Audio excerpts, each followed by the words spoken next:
Assalamualaikum warahmatullahi wabarakatuh. Halo anak-anak hebat di seluruh penjuru Nusantara. Bertemu lagi dengan Bu Aini di Bu Aini Bercerita. Dan pada kesempatan kali ini Bu Aini akan melanjutkan membaca kisah 25 Nabi dan Rasul. Nah, anak-anak pasti sudah menunggu kan ya?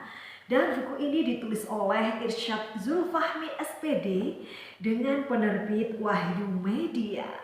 Dan untuk kali ini Bu Aini akan membacakan kisah Nabi 321. Ya, kisah Nabi Ayub alaihi salam. Tentunya setelah anak-anak semuanya menyimak kisah tentang Nabi Ayub alaihissalam, untuk pembentukan karakter diharapkan Ananda bisa lebih bersabar dalam menghadapi suatu masalah, ya, dan juga senantiasa bersyukur atas segala nikmat dan juga anugerah yang telah diberikan Allah Subhanahu wa Ta'ala. Yuk kita baca basmalah bersama. Bismillahirrahmanirrahim. Kisah Nabi Ayub alaihissalam. Kisah Nabi Ayub alaihissalam terdapat di dalam Al-Quran, Quran Surat Shad ayat 44. Mohon izin Bu Aini untuk membacakan ya. A'udzu billahi minasyaitonir rajim. Bismillahirrahmanirrahim. Wa khudh biyatika dhikfan fadrib bihi wa la tahnath inna wajadnahu sabiran ni'mal abdu innahu awwab. Shadaqallahul azim. Yang artinya, dan ambillah seikat rumput, lalu pukullah dengan itu, dan janganlah engkau melanggar sumpah. Sesungguhnya kami dapati dia, Ayub, seorang yang sabar. Dialah sebaik-baik hamba. Sesungguhnya dia amat taat kepada Tuhannya. Quran Surat Shad ayat 44. Nabi Ayub alaihissalam adalah putra dari Ais bin Ishaq alaihissalam bin Ibrahim alaihissalam. Beliau masih keponakan Nabi Yakub alaihissalam dan sepupu Nabi Yusuf alaihissalam. Nabi Ayub alaihissalam adalah seorang yang sangat kaya raya. Meski demikian, ia tetap tekun beribadah, ramah, suka menolong orang lain, dan teramat sabar. Suatu saat, iblis datang untuk menggoda ketaatan dan keikhlasan Nabi Ayub alaihissalam dalam beribadah kepada Allah Subhanahu wa Ta'ala. Iblis menggodanya agar tersesat dan tidak bersyukur kepada Allah Subhanahu wa Ta'ala. Namun usahanya gagal.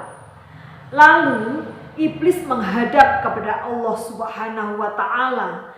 Ia meminta agar ia diizinkan untuk menguji keikhlasan Nabi Ayub alaihissalam.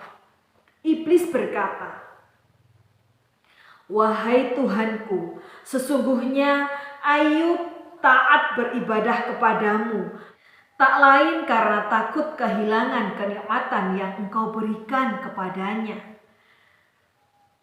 Ibadahnya bukanlah karena ikhlas dan kecintaannya terhadapmu.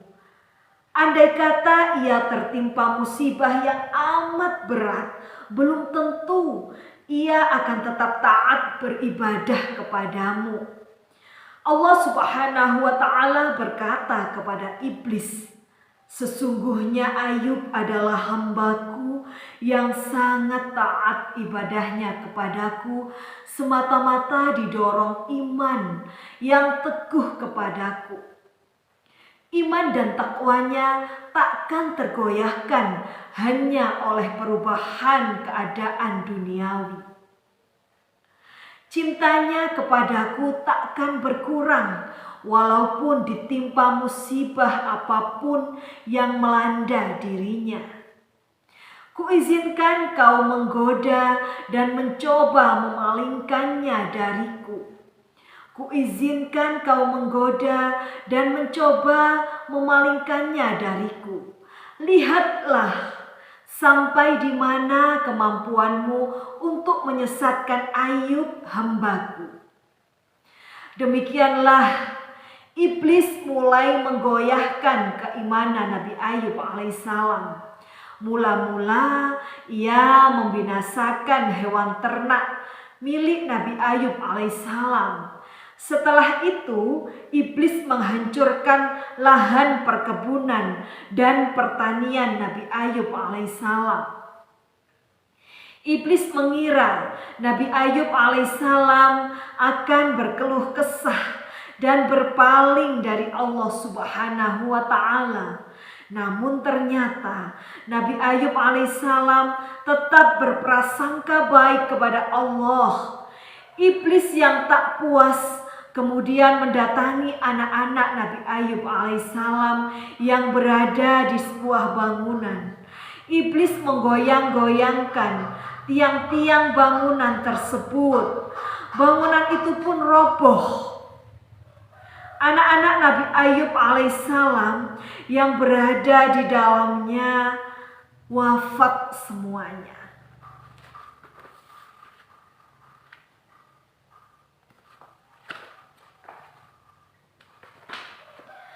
Nabi Ayub alaihissalam sangat menyayangi anak-anaknya. Beliau teramat sedih ketika mengetahui anak-anaknya wafat. Iblis mengira kali ini ia akan berhasil membuat iman Nabi Ayub alaihissalam goyah. Namun sekali lagi iblis harus kecewa. Nabi Ayub alaihissalam tetap berserah diri kepada Allah Subhanahu wa Ta'ala. Beliau memang sangat bersedih, tetapi jiwanya tetap meyakini bahwa Allah Subhanahu wa Ta'ala sedang mengujinya. Iblis yang belum puas kemudian menaburkan penyakit ke tubuh Nabi Ayub alaihissalam. Beliau menderita penyakit kulit yang sangat menjijikkan. Nabi Ayub alaihissalam bahkan dijauhi sanak keluarga dan tetangganya. Mereka pun sampai hati mengusir Nabi Ayub alaihissalam dari kampung mereka. Nabi Ayub alaihissalam akhirnya pergi ke sebuah tempat yang sepi dari manusia. Ia ditemani istrinya yang masih setia berada di sampingnya. Nabi Ayub alaihissalam menerima ujian dari Allah Subhanahu wa Ta'ala dengan sabar dan ikhlas. Selama ini hidupnya dalam kenikmatan selama puluhan tahun. Beliau merasa malu untuk berkeluh kesah. Sementara istrinya pada suatu hari mengeluh dan berkata kepada Nabi Ayub alaihissalam, "Sampai kapan Allah Subhanahu wa Ta'ala mengujimu? Di mana harta, keluarga, teman, dan kaum kerabat? Di mana masa jayamu dan kemuliaanmu dahulu? Sungguh, seandainya engkau berdoa kepada Allah Subhanahu wa Ta'ala, niscaya Dia akan menyembuhkanmu." Berkatalah Nabi Ayub alaihissalam, "Pasti kau telah terkena bujuk rayu iblis sehingga berkeluh kesah atas takdir Allah Subhanahu wa Ta'ala." Nabi Ayub alaihissalam yang kecewa terhadap tindakan istrinya kemudian menyuruhnya untuk meninggalkannya. Beliau pun tinggal sendiri di tempat pengasingannya.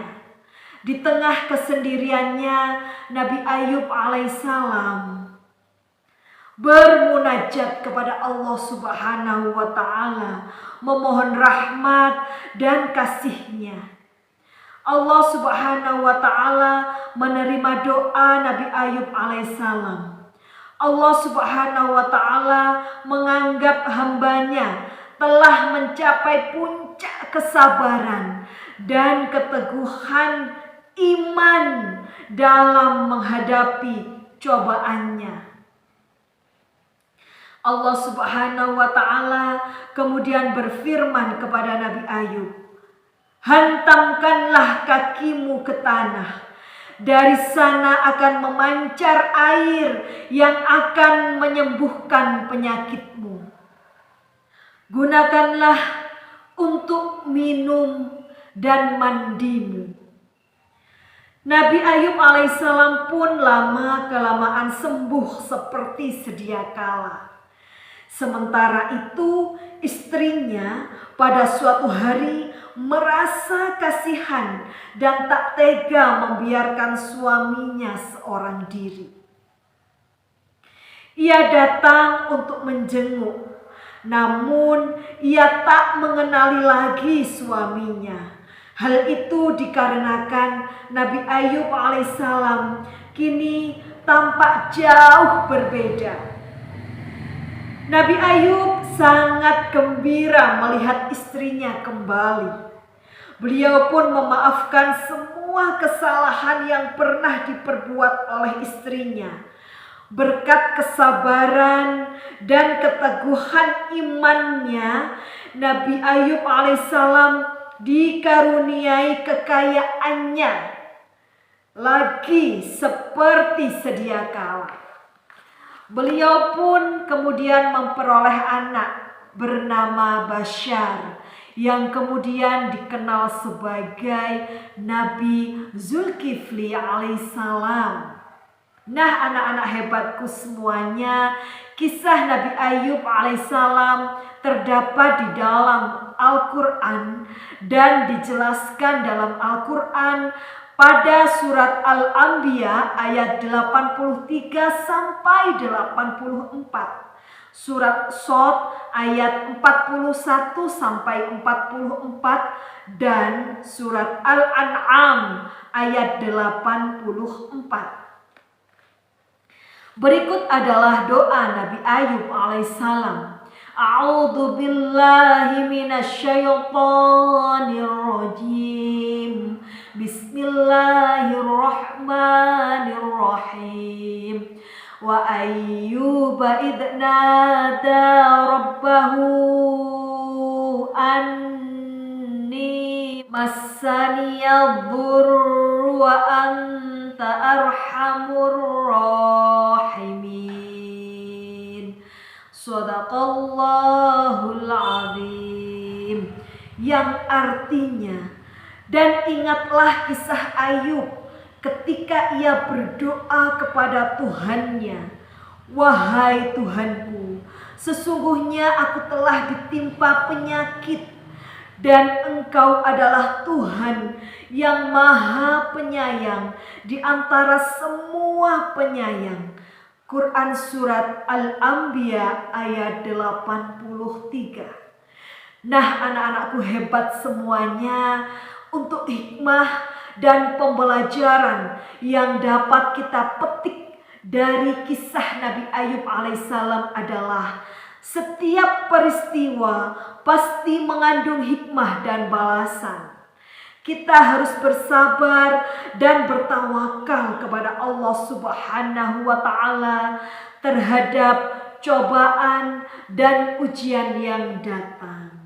Nah, anak-anak hebat semuanya, itulah tadi kisah dari Nabi Ayub alaihissalam yang terdapat dalam 25 nabi dan rasul. Dan mudah-mudahan kita senantiasa bisa mengambil hikmah dari setiap peristiwa ataupun cobaan yang menimpa kita. Amin, amin, Allahumma amin.